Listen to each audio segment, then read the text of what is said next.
सभी को बंदरछुआ पेरिस की ओर से यीशु सहाय। आज कलीसिया स्थापना दिवस के उपलक्ष्य में ऑनलाइन आराधना होगी। ऑनलाइन आराधना शुरू करते हुए हम कुड़ुकडंडी से गीत गाएंगे। गीत नंबर 14। कुड़ुकडंडी से गीत नंबर 14।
परमेश्वर पिता और पुत्र और पवित्र आत्मा के नाम से आमीन। हमारी सहायता ईश्वर के नाम से है जिसने स्वर्ग और पृथ्वी को सिरजा है।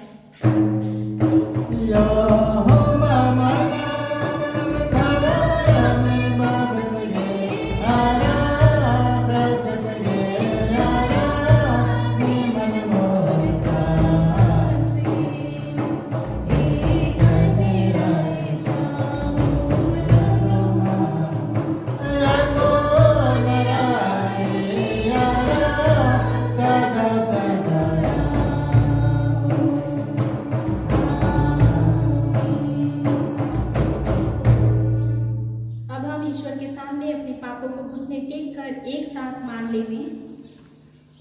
हे सर्वशक्तिमान ईश्वर दयालु पिता, हम दीनताई से अपने सब पाप और अपराधों को तेरे सम्मुख मान लेते हैं। तू अपने प्रिय पुत्र हमारे प्रभु यीशु ख्रिस्त के कारण हम पर दया दृष्टि कर और हमारे सब पापों को क्षमा कर। आमीन।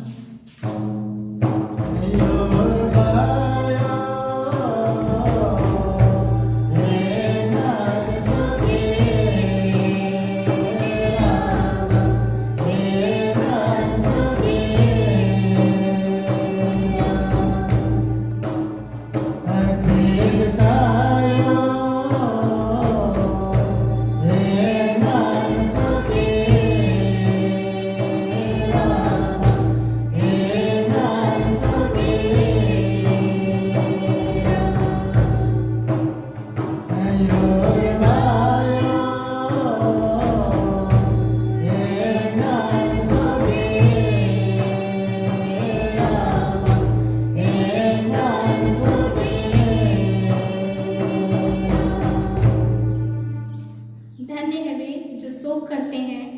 वे शांति पाएंगे।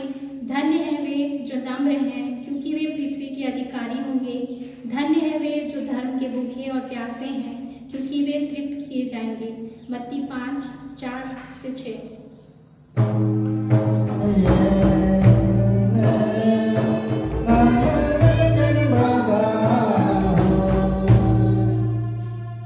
मंडली उठे, सबसे ऊंचे स्थान में ईश्वर का गुणानुवाद होए।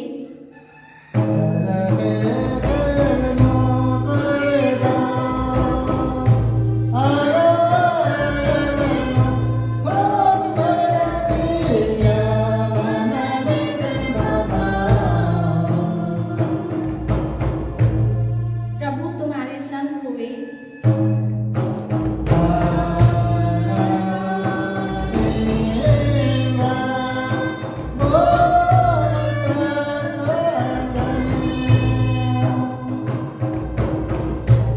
हम प्रार्थना करें। हे प्रभु परमेश्वर स्वर्गवासी पिता, हम तुझे स्तुति और धन्यवाद देते हैं कि तूने अपने प्रिय पुत्र हमारे प्रभु यीशु ख्रिस्त के द्वारा हमको पाप और मृत्यु और शैतान के बंधन से छुड़ाया और अपनी निज प्रजा और बालक ठहराया है। हम तेरी विनती करते हैं कि तू पवित्र आत्मा से हमारी सहायता कर कि हम ऐसी तेरी कृपा को नित्य पहचान कर धन्यवाद के साथ ग्रहण करें और तेरी प्रसन्नता के योग्य चाल चलें। हमारे मनों को पवित्र कर कि पाप हम में प्रभुता करने न पावे, वरन कि हम भले कार्यों के द्वारा इस संसार में ज्योति करें। जीवन भर तू हमको अपने मार्ग पर चला कि हम इसके बाद स्वर्ग राज्य में पहुंचकर अनंत जीवन प्राप्त करें। हमारे प्रभु यीशु ख्रिस्त के द्वारा, आमीन।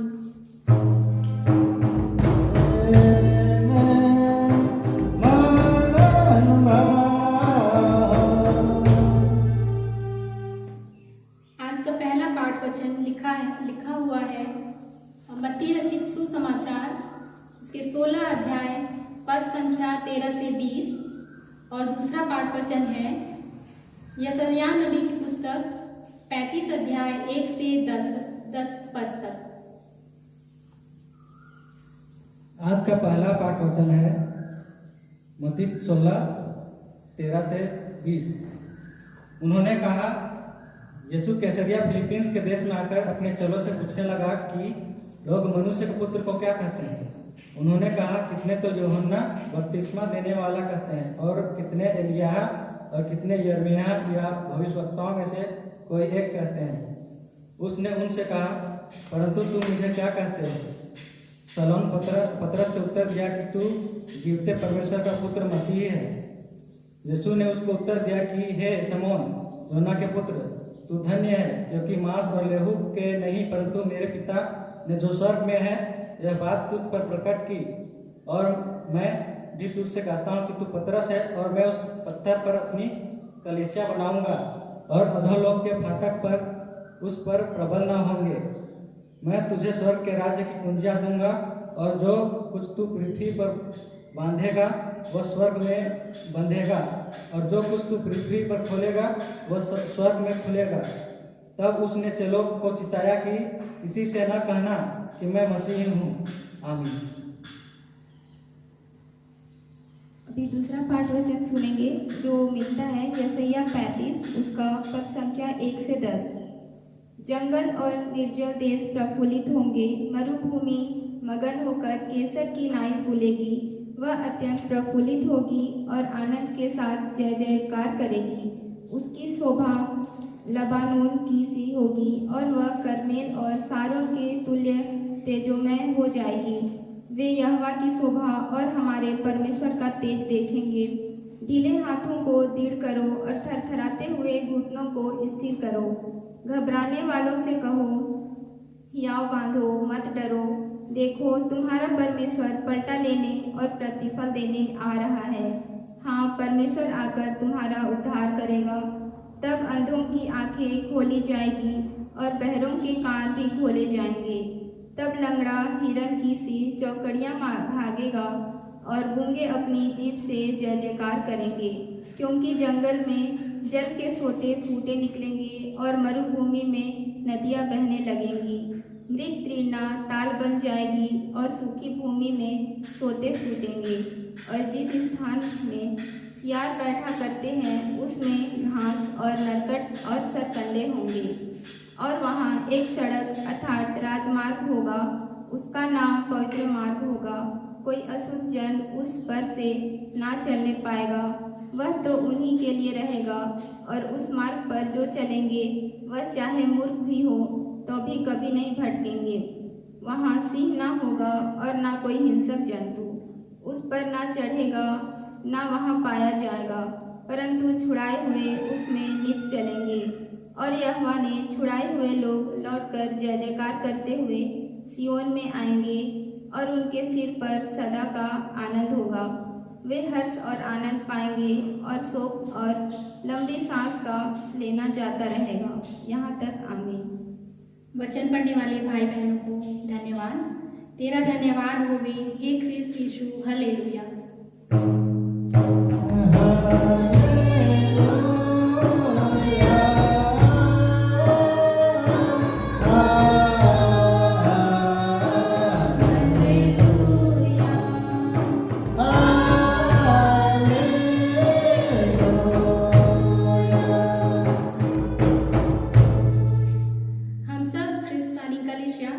के संग अपना महापवित्र विश्वास मान लेकर एक साथ यूं कहें, मैं विश्वास करती हूँ परमेश्वर पिता पर, जो स्वर्ग और पृथ्वी का सर्वशक्तिमान सृजनहार है, और उसके इकलौते पुत्र अपने प्रभु यीशु क्रिस्त पर, जो पवित्र आत्मा से गर्भ में आया, कुंवारी मरियम से उत्पन्न हुआ, पंतुस पिलातुस की आज्ञा से दुख उठाया, क्रूस पर चढ़ाया गया, मर गया और गाड़ा गया, परान में उतरा, तीसरे दिन मृतकों में से जी उठा, स्वर्ग पर चढ़ गया और परमेश्वर सर्वशक्तिमान पिता के दाहिने हाथ जा बैठा है, जहाँ से बच्चियों को मरने को का विचार करने को तैयार होगा।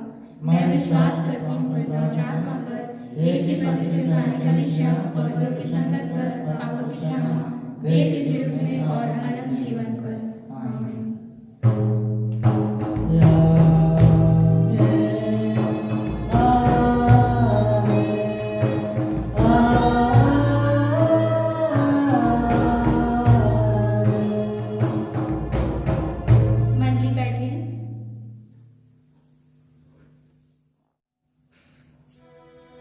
तुम्हें हमारे पिता परमेश्वर और प्रभु यीशु क्रिस्ट की ओर से अनुग्रह और शांति मिले। आमीन। आया ये थे हमारे पिता परमेश्वर। आज के इस दिन हम कलीसिया के स्थापना दिवस के रूप में मानते हैं। तो ने आज के दिन हमारे क्षेत्र में अपने वचनों के माध्यम से हमारे को एक नई ज्योति और दिशा प्रदान किया है। आज उस दिन को हम नहीं भूल पाते और सारे हृदय से तुम्हें धन्यवाद देते हैं। जितने भी हम विश्वासियों के इस दिन को याद करते हैं, हर एक कोई जहाँ के भी रहते हैं, मतलब सबों को तो अपने प्यार के हाथों के द्वारा संभाला रखा है, अपने वचन के द्वारा सबों को उत्तम जीवन दिया है। आज हम धन्यवाद देते हैं, हर एक के धन्यवाद पर। हर समय आपके पवित्र वचनों को सुनना करना चाहते हैं। उन वचनों को सुनाने में हम श्रोता और वक्ताओं के जीवन के अगुवाई कर, ताकि आपके वचन के माध्यम से आपके महिमा प्रशंसा और बढ़ाई कर सकते हैं, और इसी तरह हम आने वाले दिन में आपके आशीष को प्राप्त कर पाएंगे। विगत समय के सारे गुणों को क्षमा कर, और जब प्रार्थना ईश्वर के नाम से मांगता हूं, स्वयं के राज में आज के लिए उपदेश वचन जो हमारे लिए ठहराया गया है उसको हम लोग देखेंगे। वो हमें मिलता है पौल पत्रस की पहली पत्री अध्याय 2 पहले पद से लेकर के 10वें पद। पत्रस की पहली पत्री अध्याय 2 पहले पद से लेकर के हम 10वें पद में है, उसको हम सुनेंगे। उसमें इस तरह से लिखा हुआ है, इसलिए सब प्रकार का बैरभाव और छल और कपट और डाह और निंदा की को दूर करके नए जन्मे हुए बच्चों के समान निर्मल आत्मिक दूध की लालसा करो, ताकि उसके द्वारा उद्धार पाने के लिए बढ़ते जाओ, क्योंकि तुमने प्रभु की कृपा का स्वाद चख लिया है। उसके पास आकर जिसे मनुष्य ने तो निकम्मा ठहराया, परंतु परमेश्वर के निकट चुना हुआ और बहुमूल्य जीवता पत्थर है। तुम भी आप जीवते पत्थरों के समान आत्मिक घर बनते जाते हो, जिससे याजकों का पवित्र समाज बनकर ऐसे आत्मिक बलिदान चढ़ाओ जो यीशु मसीह के द्वारा परमेश्वर को ग्राह्य है। इस कारण पवित्र शास्त्र में भी आया है, देखो मैं सिय्योन में कोने के सिरे का चुना हुआ और बहुमूल्य पत्थर धरता हूँ, और जो कोई उस पर विश्वास करेगा वह किसी रीति से लज्जित नहीं होगा। अतः तुम्हारे लिए जो विश्वास करते हो यह तो बहुमूल्य है, पर जो विश्वास नहीं करते उनके लिए जिस पत्थर को राजमिस्त्रियों ने निकम्मा ठहराया था वही कोने का सिरा हो गया और ठेस लगने का पत्थर और ठोकर खाने की चट्टान हो गया है, क्योंकि वे तो वचन को ना मानकर ठोकर खाते हैं और इसी के लिए वे ठहराए भी गए थे। पर तुम एक चुना वंश और राजपदधारी याजकों का समाज और पवित्र लोग और परमेश्वर की निज प्रजा हो, इसलिए कि जिससे तुम्हें अंधकार में से अपनी अद्भुत ज्योति में बुलाया है उसके गुण प्रकट करो। तुम पहले तो कुछ भी नहीं थे, पर अब परमेश्वर की प्रजा हो। तुम पर दया नहीं हुई थी, पर अब तुम पर दया हुई है। यहाँ तक आमीन। सभी कोई बैठ जाएंगे थोड़ी देर के लिए। मसीह प्रियो, आज हम अपनी कलीसिया का जन्मदिन या स्थापना दिवस के रूप में हम मानते हैं, और यह कलीसिया का स्थापना दिवस हम 9 जून 1850 से आरंभ करते हैं, जो हमारे कलीसिया के प्रथम विश्वासी बपतिस्मा लेकर के हम मसीह के लिए नमूना को पेश किया, और उसी नमूने को हम पीछा करते हुए हम भी उसी विश्वास में आकर के हम इस कलीसिया से जुड़े हुए हैं। और उस बात को सबसे पहले हम स्मरण करेंगे कि हमारे कलीसिया का आरंभ 9 जून 1850, जो कि हमारे पुरखे हेता कोटा के नवीन डोमन पोड़े, करना के घोरन और चिताकोने के केशव बंधु, इन 4 भाइयों के बपतिस्मा उस विश्वास के द्वारा लेते हैं जिस विश्वास को उन्होंने यीशु मसीह के द्वारा पाया, और यीशु मसीह उनके जीवन में एक नई प्रेरणा, नई चेतना जागृत की, और उसी दिन से हमारी यह कलीसिया की स्थापना होती है। और हम उस स्थापना दिवस के रूप में आज 9 जून 1850 से चलते हुए आज 2020 के 9 जून को हम परमेश्वर को स्मरण करते हैं, इसलिए कि उन्हीं के माध्यम से हम उसके निज प्रजा, हम उसके निज वंश और हम उसके संतान ठहराए जाते हैं। और उसी स्थापना दिवस के आलोक में हम पत्रस की पहली पत्री और दूसरा अध्याय के पहले पद से लेकर के 10वें पद के वचनों को हम स्मरण करते हैं। और यहाँ पर साफ लिखा गया विशेष एक पदों को हम देखते हैं कि जिस पत्थर को राजमिस्त्रियों ने निकम्मा ठहराया वही पत्थर आज कोने का सिरा हो गया। अर्थात मसीह यीशु को बहुतों ने नहीं समझा, बहुतों ने उस पर विश्वास नहीं किया, पर वही आज उद्धार का कारण होता है। मसीह प्रियो, आज यीशु मसीह जो जीते पत्थर के समान आज हमारे पूरे कलीसिया के लिए उद्धार का कारण है। और इसी वचन के आलोक में हम कोरिन्थ अध्याय 1 उसका 18 पद में हम इस वचन को पाते हैं कि विश्वास एक ऐसी चीज है कि मसीह पर विश्वास करने वाले के लिए उद्धार प्राप्त होती है। उसको इस रूप में कहा गया है कि क्रूस की कथा उद्धार पाने वालों के लिए परमेश्वर की सामर्थ है, पर उनके लिए जो विश्वास नहीं करते हैं उसके लिए ठोकर का कारण है। आज हम मसीह को हम कलवारी क्रूस पर हम देखते हैं कि उन्होंने सारे जगत के लोगों के लिए उद्धार का कारण बना है और वह क्रूस पर से ही सबों के लिए क्षमा प्रदान करते हैं। और वे कहते हैं कि जब उनको क्रूस पर लटकाया जाता है और उन्होंने सबों के लिए, अपने बैरियों के लिए उन्होंने प्रार्थना करी, वे कहते हैं कि हे पिता इन्हें क्षमा कर, क्योंकि ये जानते नहीं क्या करते हैं। अर्थात वे हम सारे जगत के लोगों के लिए उद्धार का कारण होते हैं। सभी को इसको क्रूस पर चढ़ाते हुए भी वह अपने बैरियों के लिए प्रार्थना करते हैं। और यही है आज यीशु मसीह उन विश्वासी भाई बहनों के लिए उद्धार का कारण होता है, पर जो उस पर विश्वास नहीं करते हैं उसके लिए ठेस और ठोकर खाने का कारण होता है।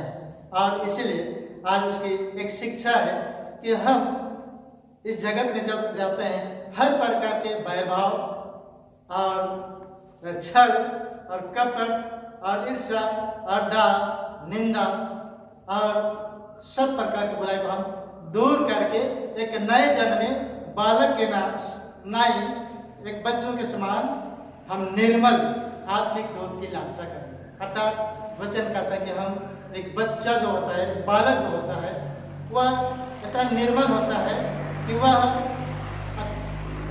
सब बात नहीं समझते हुए भी वह अच्छी बातों को पकड़ता है। और हम एक आज्ञाकारी बालक होता है, माता पिता का आज्ञा का पालन करता है। और जब आप माता पिता का आज्ञा का पालन करता है तो उसके लिए अपने माता पिता हर आवश्यक चीजों की पूर्ति करते हैं। आज हम भी ईश्वर के सम्मुख आत्मिक दूध की लालसा, ना कि हम शारीरिक इच्छाओं को पूरा करें, पर आत्मिक दूध, आत्मिक इच्छाओं को पूरा करने की बात कही गई है। और ऐसा करने से हम हर एक का उद्धार होता है। इसलिए मसीह प्रभु आज हम सभी एक नए जने बालक की नाई अपने जीवन को लाएं, ताकि परमेश्वर बच्चों से प्रेम करते हैं। और जब बच्चे अपने माता पिता का आदर मानते हैं तो बच्चों के लिए हर आवश्यक चीज़ों की पूर्ति अपने माता पिता प्रदान करते हैं। वैसे ही आज हम भी मसीह यीशु के दिए गए शिक्षाओं को हम पालन करते हैं। यदि हम अपने जीवन में चलते हैं, हर प्रकार की बुराई, अंधकार के कामों को, बुराई के कामों को छोड़ देते हैं, तो परमेश्वर यीशु मसीह के द्वारा हमें नया जीवन प्रदान करते हैं। और इसलिए आज यीशु मसीह सारे, केवल हम मसीहों के लिए नहीं कहें, पर सारे जगत के लोगों के लिए एक उद्धार का कारण होते हैं। पर उसके लिए आवश्यक है विश्वास। आज विश्वास ही एक ऐसा है जो उसी के माध्यम से हम मसीह को नहीं भी देखे हैं, पर विश्वास के माध्यम से हम उद्धार प्राप्त करते हैं। और इसीलिए कहा गया है कि विश्वास एक अनदेखी वस्तुओं का प्रमाण है और उसके लिए देखने की आवश्यकता नहीं है। इसलिए मसीह फिर आज मसीह को हम विश्वास के द्वारा देखते हैं और उसी के माध्यम से हम उद्धार को प्राप्त करते हैं, क्योंकि मसीह कलवारी क्रूस पर बलिदान हुए। हम सारे जगत के लोगों के लिए वे बलिदान हुए और उन्हीं बलिदान के माध्यम से हम पापों की क्षमा प्राप्त करते हैं। क्योंकि इब्रानी उसका 9वां अध्याय उसका 22 पद में लिखा गया है कि सच तो यह है कि बिना लहू बहाए पापों की क्षमा नहीं, और वह लहू निष्कलंक मेमने के लहू के द्वारा ही होती है। तो यीशु मसीह हमारे के लिए मेमने के रूप में बलिदान हुए और उसके दौरान, उस विश्वास के दौरान उद्धार को प्राप्त करते हैं। तो आइए मसीह के बारे में हम थोड़ी सी जिक्र करें। जो पाठ वचन, पहले पाठ वचन में हम पढ़ते हैं मत्ती 16 अध्याय 13 से लेकर के जो 20 पदों में लिखा गया है। यीशु मसीह जब अपने चेलों के साथ चला फिरा करते थे, उस समय अपने चेलों से वे पूछते हैं कि लोग मुझे क्या कहते हैं, लोग मुझे क्या कहते हैं। तो उनके चेलों के माध्यम से पता चलता है, बहुतों ने यीशु को कोई यिर्मयाह, कोई यशायाह भविष्यवक्ता, कोई एलिया और कोई और भविष्यवक्ताओं में से आया हुआ होगा, ऐसा लोग कहते हैं।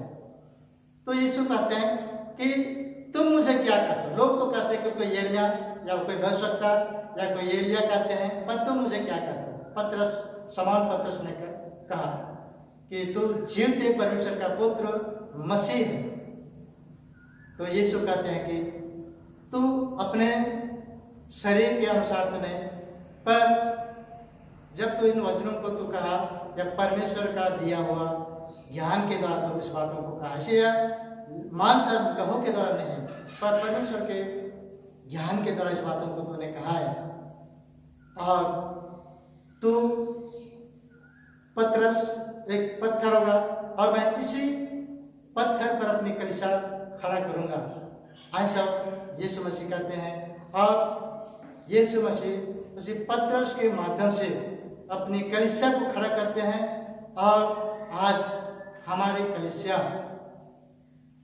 इस जगह स्थिर है और उसका कुंजी यीशु ने पतरस को कहा कि मैं स्वर्ग का कुंजी तुम्हारे लिए देता हूँ, और जब तुम पृथ्वी पर बांधोगे तो अब स्वर्ग में बंधेगा, और जो तुम पृथ्वी पर खोलोगे वो स्वर्ग में खुलेगा। अर्थात पतरस के माध्यम से उस समय कलीसिया का स्थापना करते हैं, जब पेंतीकोस्त के समय यीशु मसीह की पवित्र आत्मा की अगुवाई होती है। और पवित्र आत्मा की अगुवाई में उन्होंने बहुत सामर्थ को प्राप्त किया और एक साथ बहुत सारे लोग बपतिस्मा लिए। पर आज हम छोटे नागपुर क्षेत्र के मसीहों के लिए वही वचन 9 जून 1850 से हमारे क्षेत्र में आरंभ होती है, और उसको हम इस वचन में हम पाते हैं जो बर्मा क्षेत्र में करेन जाति के बीच में एक डॉक्टर रहते थे और उसकी पत्नी रहती थी, उसके छोटा परिवार रहता था। और बर्मा के मैग्यो शहर में एक घटना घटती है उन नवदंपति के जीवन में, जो 1842 में होती है। और वहाँ पर जर्मन डॉक्टर हेल्फर अपनी पत्नी के साथ रहते थे। एक दिन अचानक वहाँ के निवासी करेन जाति के लोग डॉक्टर हेल्फर की हत्या कर देते हैं, और श्रीमती हेल्पर उन जाति के से इसका बदला लेना नहीं चाहा, परंतु उन्होंने सुसमाचार सुनाने का दृढ़ निश्चय किया। और इसी मंशा से फादर गोस्नर के नाम चिट्ठी लिखती है और कि यहाँ के लोगों के लिए एक मिशनरी भेजा जाए, और इस काम के लिए वह अपना घर और जायदाद छोड़ दे दी। फलस्वरूप 8 जुलाई 1844 ईस्वी को फादर गोस्नर ने 4 जवानों को बर्लिन के बेथलेहम गिरजे घर में विदाई दी। विदाई का आशीष वचन था जो आंसू बहाते हुए होते हैं वे जय जयकार करते हुए लौने पाएंगे। ये 4 जवान थे, उनका नाम इस तरह से है: पुरोहित एमिल शर्ट्स, शिक्षक अगस्तुस ब्रांड, शिक्षक फ्रेडरिक वर्च और अर्थ और समाजशास्त्री थियोडोर यानके। ये चारों लंबी समुद्री यात्रा तय करके 31 दिसंबर 1844 ईस्वी को भारत के कलकत्ता शहर में पहुंचे। ये फादर गोस्नर के आदेश अनुसार पहले डॉक्टर हेवरलिन के पास पहुंचते हैं। श्रीमती हेवरलिन उसकी पूरी खातिरदारी करती है। इसी बीच बर्मा से संवाद आया कि अमेरिकन बत्तीस लोगों ने करेन जाति के बीच में सुसमाचार प्रचार का काम शुरू कर दिया है, अतः वे यहाँ नहीं जाते हैं, अर्थात बर्मा क्षेत्र में वे नहीं जाते हैं। परंतु हेवरलिन की अगुवाई में दूसरे क्षेत्र की तलाश में कलकत्ते ही में रुके रहते हैं। फादर गोस्नर के का आदेश था, यदि तुम बर्मा ना जा सके हो तो कोटनगढ़ जाकर मिशनरी प्रोखनव के प्रचार के काम में मदद करना। किंतु कोटनगढ़ के आसपास भी सांप्रदायिक दंगे चल रहे थे, जिससे नए मिशनरियों को वहाँ जाकर काम करना बहुत कठिन था। अतः वे डॉक्टर हेवरलिन के घर पर ही नए मिशन क्षेत्र की तलाश करने में जुट गए। मसीह फिर इसी तरह एक नए क्षेत्र की तलाश करते करते एक दिन ऐसा समय आया कि कलकत्ते में घूमते घूमते नगर में नाली साफ करते हुए आदिवासी जनों को जो हुगली नदी के किनारे सकरी गली में उन नालियों को साफ कर रहे थे। आदिवासियों को देखते हैं कि गंदी नालियों को साफ करते हैं, उनके कपड़े फटे पुराने, बहुत ही गरीब लोग वहाँ काम कर रहे हैं। उनको देखते ही सत साहब का हृदय उन गरीबों के प्रति तरस खाया और पूछताछ करने पर मालूम हुआ कि ये छोटा नागपुर के आदिवासी में से है। उस देश में उनको बहुत कष्ट मिलता है, जहाँ से आते हैं जमींदार लोग और उनको बहुत सताते हैं और जमींदारों के अत्याचार से घर और जमीन छोड़ करके अपने जीविका निर्वाह करने के लिए, कुछ पैसा कमाने के लिए कलकत्ता आते हैं। मिशनरी सदस्य अपने साथियों के साथ छोटा नागपुर के इस गरीब आदिवासियों के विषय सोच विचार कर ही रहे थे कि डॉक्टर हेवरलिन के पास रांची के डिप्टी कमिश्नर हनिंगटन साहब के पास से एक चिट्ठी आती है कि रांची के कमिश्नर और डिप्टी कमिश्नर दोनों बड़े धार्मिक थे।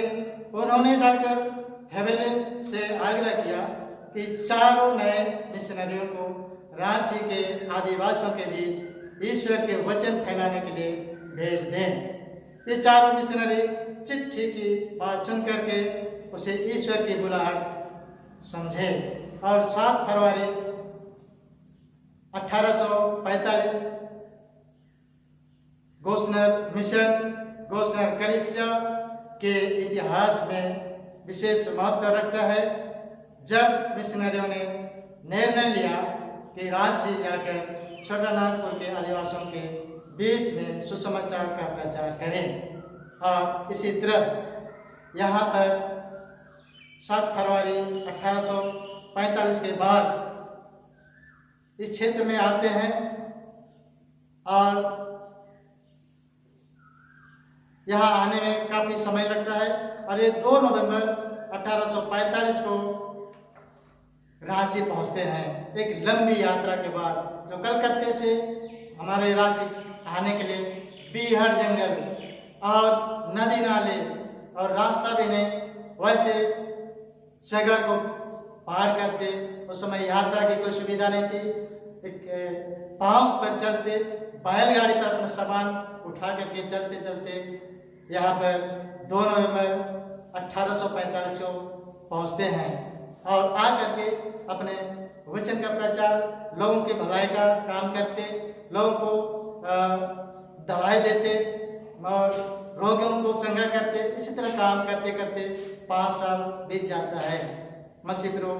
और इसी बीच में वे लोग स्कूल भी खोलते हैं और बीमारों पर अपना दया धर्म का काम करते करते 5 साल बीत जाता है, पर मसीह को कोई ग्रहण करने वाले नहीं होते हैं।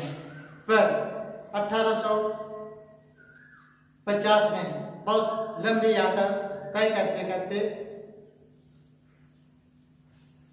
परमेश्वर की आत्मा छोटा नागपुर के उन 4 जहानों पर पवित्र आत्मा का कार्य होता है, जिसका नाम हम हेताकोटा के नवीन कोड़े, करना के घोरक और चिताकुनी के केशव और बंधु, ये उस समय शांति की खोज में दर दर भटक रहे थे और एक कबीर पंथी को अपना चुके थे।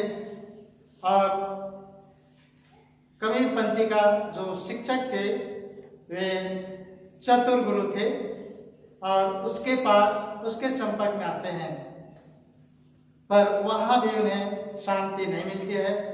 और इसी बीच वे हमारे मिशनरी के संपर्क में आते हैं और उन मिशनरियों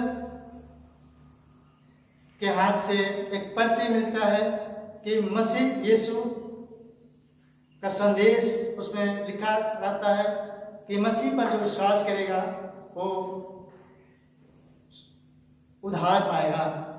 तो उन वचनों को देखते हैं और कबीर से पूछते हैं, अपने चतुर गुरु से पूछते हैं कि क्या हम इस मिशनरियों की शिक्षा की ओर जाएं या आपके पास, अर्थात या कबीर पंथी अच्छा है या मिशनरियों की शिक्षा ठीक है। चतुर इन भाइयों को ठीक जवाब ना दे सके और उन्होंने आकर कर मिशनरियों के पास रांची भेजा कि तुम खुद मिशनरी भाइयों के पास जाकर के पूछो और कहो कि कृपया आप अपने यीशु को हमें दिखा दीजिए और हम अपना मन सबकी ओर हम उसकी ओर फिरा सके। ये चारों भाई मिशनरी के पास आते हैं और वे यीशु को दिखलाने के लिए वे आग्रह करते हैं और मिशनरियों के लिए बहुत कठिन हो जाता है कि यीशु को कैसे दिखाएं, इसलिए कि यीशु को हम देख नहीं सकते या केवल विश्वास और अपनी आंखों से नहीं पर अंतरात्मा से हम देख सकते हैं। अब मिशनरियों के लिए बहुत कठिन हो गया कि इन चारों जनों को कैसे दिखाया जाए। और इसी तरह चलते चलते चलते काफ़ी दिन हो गए और एक दिन ऐसा हुआ कि मिशनरी दरवाज़ा बंद करके उनके लिए प्रार्थना करते हैं और परमेश्वर से दुआ करते मांगते हैं कि हे परमेश्वर इनकी आंखों को खोल दे कि ये यीशु का दर्शन कर सके। प्रार्थना से प्रभावित होकर विदाई करके वे अपने घर चले गए और बहुत दिनों तक वे वापस नहीं लौटे, परंतु उनके मन में शांति नहीं मिली। फिर से वे महीनों के बाद, काफ़ी महीनों के बाद वे मिशनरियों के पास रांची आते हैं। फिर यीशु को देखने की मांग नहीं करते हैं, परंतु उन्होंने उनके अंग्रेजी गिरजा आराधना में सहभागी होने की मांग करते हैं। फिर अंग्रेजी के लिए विशेष गिरजा 12 बजे दिन को होती थी। वे अंग्रेजी नहीं समझते थे, फिर भी वे बड़े ध्यान के साथ इस आराधना में शामिल होते हैं। अब उनके मन में शंका जो थी वो दूर हो जाती है और वे यही सोचते हैं कि मिशनरी लोग खुद यीशु को दर्शन तो करते हैं, परंतु आदिवासियों से छिपाते हैं। परंतु इस अंग्रेजी आराधना में उन्हें स्पष्ट हो गया कि वे भी गिरजा आराधना में सिर्फ गीत भजन गाते, वचन सुनते और प्रार्थना करते हैं। अब उन्हें स्पष्ट हो गया कि यीशु का दर्शन सिर्फ विश्वास की आंखों से ही हो सकता है और लौकिक आंखों से नहीं। अतः गिरजा के बाद बड़े आनंद से वे मिशनरियों के साथ मिले और कहे, अब हम संतुष्ट हैं कि आज हम यीशु को देखना नहीं चाहते, परंतु मसीही होना चाहते हैं। और उन्होंने 9 जून 1850 को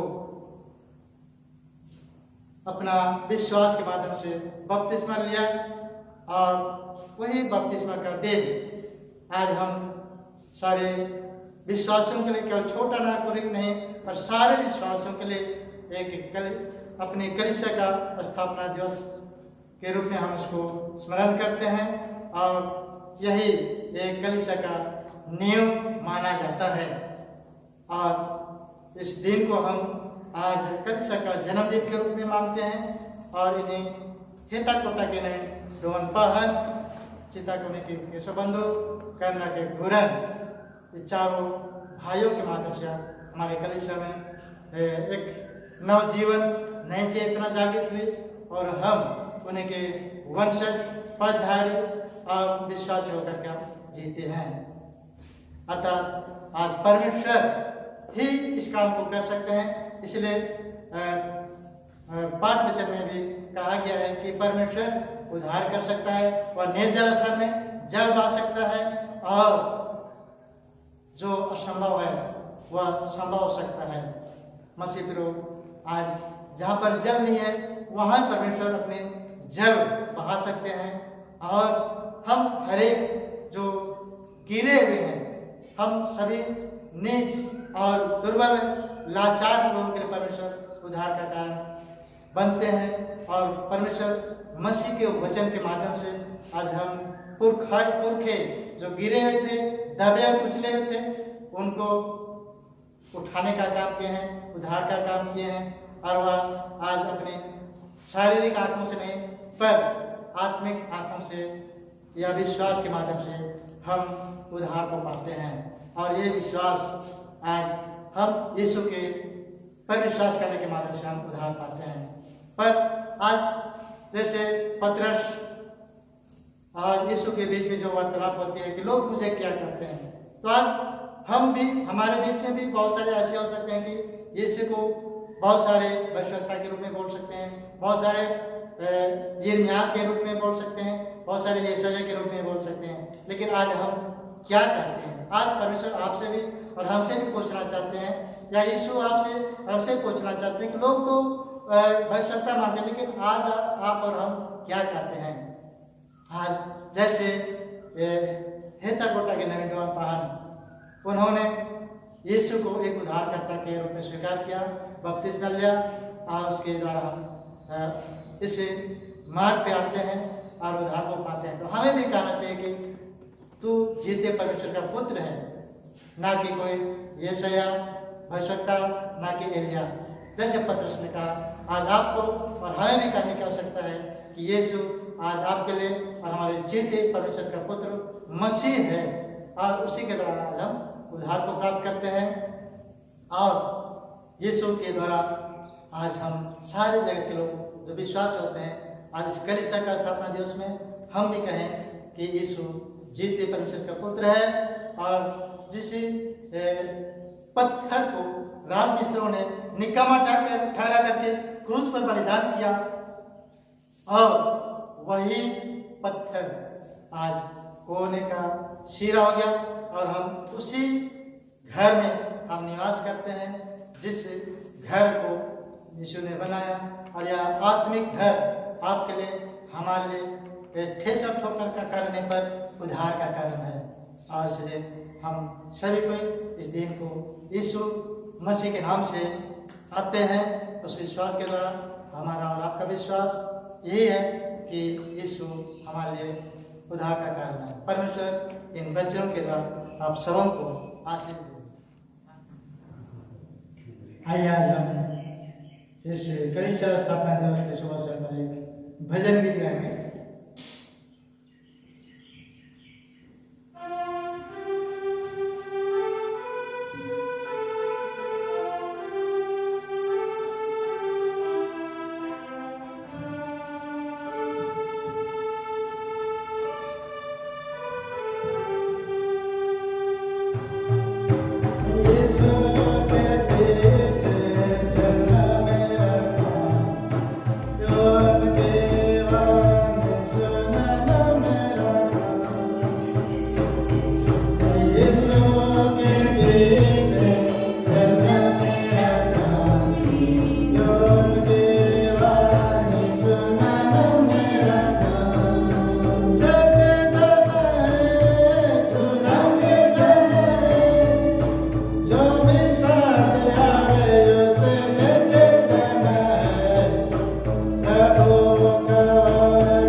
सामर्थ्य पिता परमेश्वर, तू महान है, सामर्थ्य है, पराक्रमी है, धन्य है जो तू हम लाचार, निर्बल, नीच और दुराचारी लोगों को अपने वचन के द्वारा हमें ऊपर उठाने का काम किया है, हमें जीवन दान दिया है। हमारे पुरखे जब अंधकार में डूबे हुए थे, उनको एक नई चेतना, नव जीवन प्रदान करते हैं, हमें एक नए मार्ग और नए मोड़ पर ले आकर के अपने स्वर्गीय राज का आशीष स्वाद आपकी महिमा के लिए हम आ चुके हैं। हम हर एक आपकी महिमा प्रशंसा कर पढ़ाई करते हैं, तो धन्य है क्योंकि हम जब लाचार, दुर्बल थे, निर्बल थे, उस हालत में तो हमें बलवंत बनाया है और हम आज नई चेतना पा करके आपके स्वर्गीय राज्य को हम आत्मिक आंखों से हम देख पाते हैं कि तो यीशु के द्वारा हमारे के लिए एक नया जीवन प्रदान करता है। वो कहता है कि मार्ग सत्य जीवन मैं ही, बिना मेरे द्वारा तो पिता के पास नहीं पहुँच सकता। और उसी विश्वास के द्वारा हम यीशु के नाम तेरे पास आते हैं, हर एक के जीवन की शुद्धि लिया है, वचन सुनने सुनाने में अगुवाई किया है, हम धन्यवाद देते हैं। धन्यवाद प्रार्थना ईश्वर के नाम ईश्वर की शांति जो समस्त ज्ञान शुद्ध है, हम सब उनके हृदय और मन की रक्षा आपसे लेकर सदा करते हैं। हाँ, इस समय हम लोग दूसरा गीत गाएंगे, प्रोडंडी नंबर 202, टुअर समय बेरेगा सगो दुख से हाल कर बाबा, टुअर समय बेरेगा।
सभी बातों के लिए अंतिम प्रार्थना करेंगे।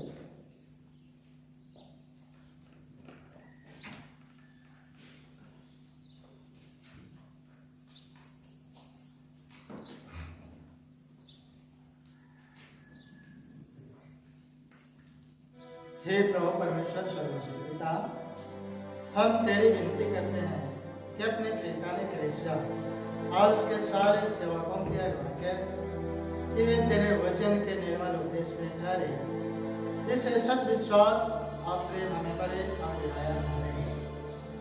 हे प्रभु, भारत रिपब्लिक के हमारे राष्ट्रपति, प्रधानमंत्री, इस प्रांत के राज्यपाल, मुख्यमंत्री, राष्ट्रीय एवं राज्य के सभाओं और मंत्रिमंडलों, सब न्यायों और हाकिमों और सब राज कर्मचारियों को आशीष दे और उसकी अगुवाई कर कि वे न्याय और धर्म से देश की सेवा करें और हम कुशल चयन से सारी भक्ति और गंभीरता से कार्य बतावे।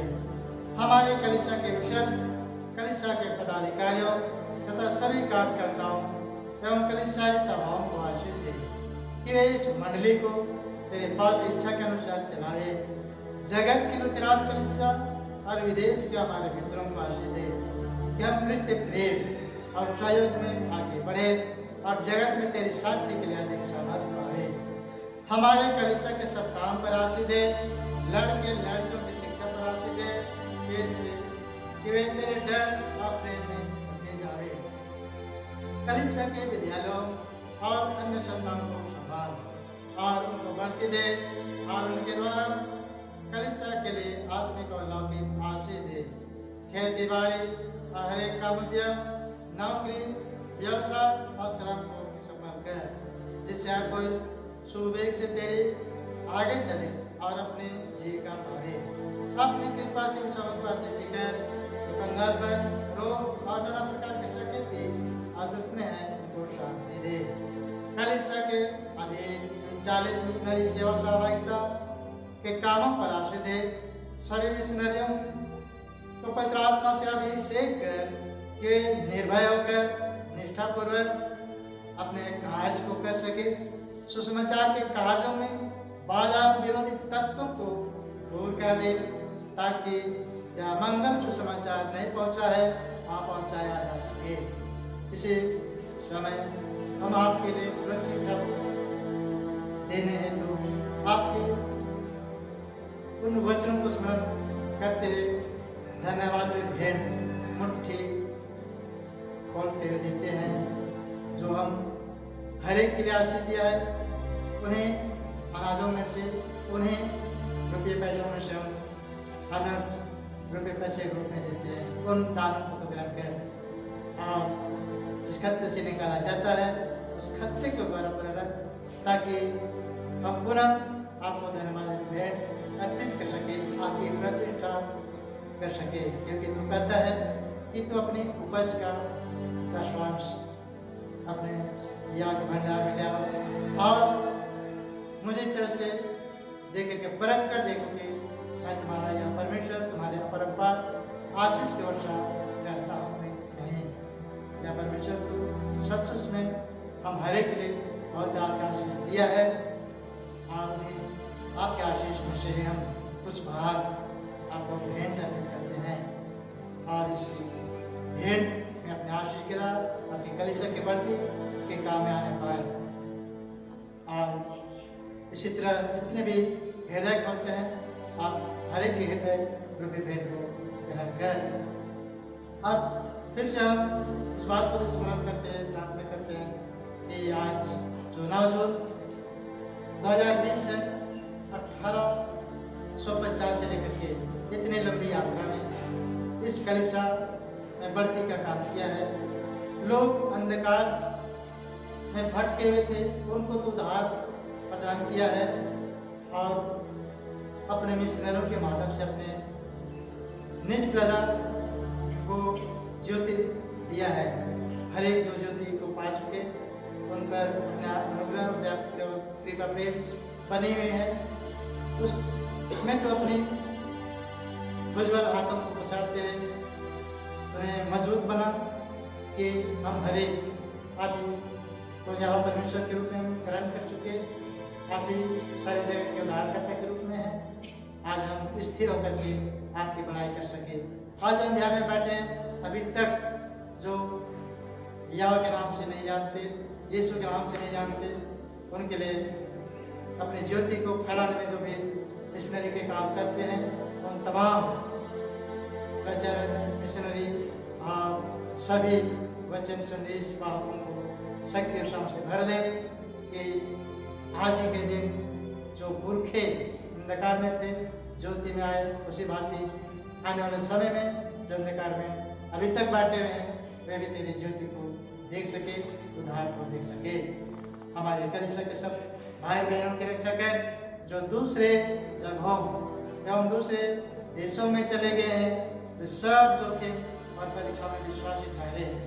हम उनके लिए भी तेरी विनती करते हैं, जो मंदिर से निकाले गए व उलट हुए हैं, उन पर दया कर। ये सच्चे पश्चाताप से तेरे ओर फिरे, सब मनुष्यों का प्राणी है, और उन पर जो अंधेरे में बैठे हैं मुक्ति का उजाला प्रकाश कर। हमको पश्चाताप मृत्यु से बचा और अंत को अपने प्रिय पुत्र हमारे प्रभु यीशु ख्रीष्ट के द्वारा स्वर्ग राज में ग्रहण कर। आमीन। हे हमारे पिता जो स्वर्ग में है, तेरा नाम पवित्र किया जाए, तेरा राज जाए, तेरी इच्छा जैसे स्वर्ग में है वैसे पृथ्वी पर भी होवे। हमारे प्रतिदिन की रोटी आज हमको दे, और हमारे अपराधों को क्षमा कर जैसे हम अपने अपराधों को क्षमा करते हैं, और हमको परीक्षा में मत डाल, परंतु बुराई से बचा, क्योंकि राज और पराक्रम और महिमा सदा तेरी है। आमीन।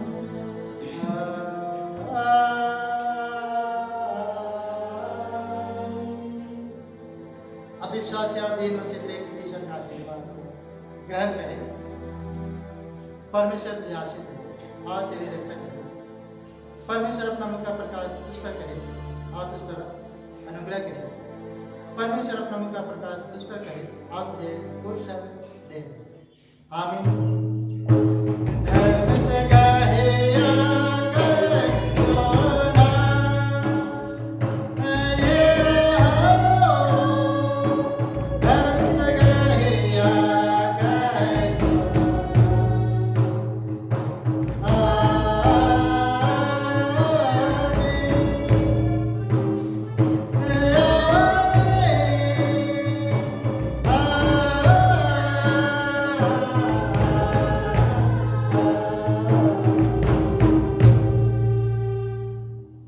सबों को यीशु सहाय, सभी श्रोता जनों को भी यीशु सहाय, जो YouTube से जुड़े हुए हैं आप सबों को यीशु सहाय।